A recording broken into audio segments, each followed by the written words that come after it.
बातचीत फेल होते ही यूक्रेन पर रूस का हमला, ये हमले लगातार जारी हैं। खार्किव में रूस का बड़ा ड्रोन अटैक, खार्किव में बज रहे हैं एयर रेड सायरन। तो देखिए, बातचीत अपनी तरफ, जंग अपनी तरफ, और जंग में अभी इस वक्त हालात वैसे ही हैं। लगातार रूस की तरफ से ये हमले किए जा रहे हैं यूक्रेन के ऊपर। तो ये साफ संकेत है कि लड़ाई में पांव कहीं से भी रूस पीछे नहीं खींच रहा, भले ही ट्रंप के साथ अच्छी अच्छी बातें क्यों नहीं हो रही हो। और देखिए, अलास्का वार्ता फेल हो गई तो अब आगे क्या होगा, आगे का रास्ता क्या है। देखिए, करीब 3 घंटे तक बैठक चली, लेकिन यह रही बेनतीजा। ट्रंप पुतिन किसी ठोस नतीजे पर नहीं पहुंच पाए हैं। युद्ध विराम, जमीन की अदला बदली के फैसले पर कोई सहमति अभी तक नहीं बनी है।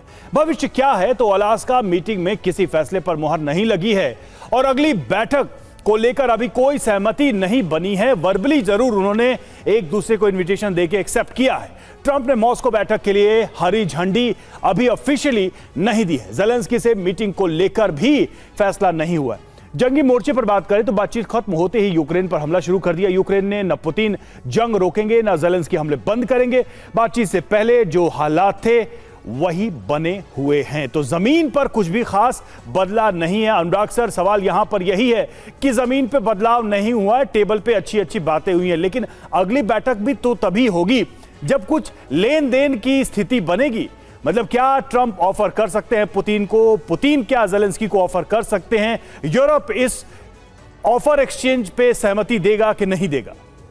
जी बिल्कुल प्रोग्रेसिव टॉक था। मैं तो बिल्कुल मानता हूं कि बहुत प्रोग्रेसिव टॉक है, लेकिन इसमें एक चीज़ जो कमी थी कि वो जो वॉर के जो दूसरे पक्ष हैं, जैसे यूक्रेन है और यूरोप है, उनको इसमें शामिल नहीं किया गया था। तो डेफिनेटली कंक्लूजन नहीं निकलना था। ये किसी तरह से हमें ऐसा विश्वास भी नहीं था कि यहाँ पे कंक्लूजन निकलेगा और पीस की बात की जाएगी। Definitely president of United state ने भी ये बात कही है कि वो अपनी बात जाके नेटो देशों के पास रखेंगे, वो यूक्रेन के सामने रखेंगे बात और कोई ना कोई सहमति बनाएंगे। इस जो 3 घंटे की बात चली थी, इसमें ऐसा पॉसिबल होना भी नहीं था, क्योंकि एक स्ट्रेटेजिक मीटिंग जरूर हो सकती थी, लेकिन टैक्टिकल मीटिंग नहीं थी। ग्राउंड पे जो लड़ने वाली फोर्सेस हैं उनका रिप्रेजेंटेशन यहाँ पे नहीं था।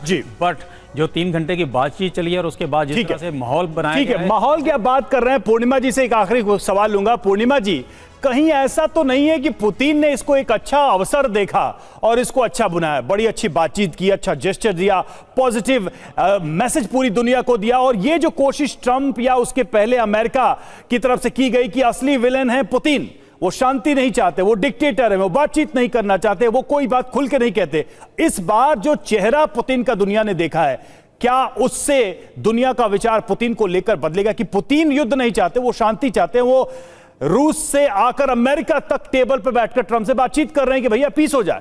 ही got this opportunity, he caught that opportunity. मानती हैं आप? Definitely, I'm telling you, based on what I saw in my observation, Putin owned America, Putin owned Mr. Trump, and Trump ने जो दिखाया हमें उनके प्रेस कॉन्फ्रेंस से, उन्होंने 3 मिनट में भाग गए। कोई क्वेश्चन नहीं था, कोई डिटेल्स नहीं था, ब्लैबर कर रहे थे, अपने टीम को कह रहे थे कि वो this is the hottest country in the world. He was trying to project his supreme power on Putin. Putin was unshaken.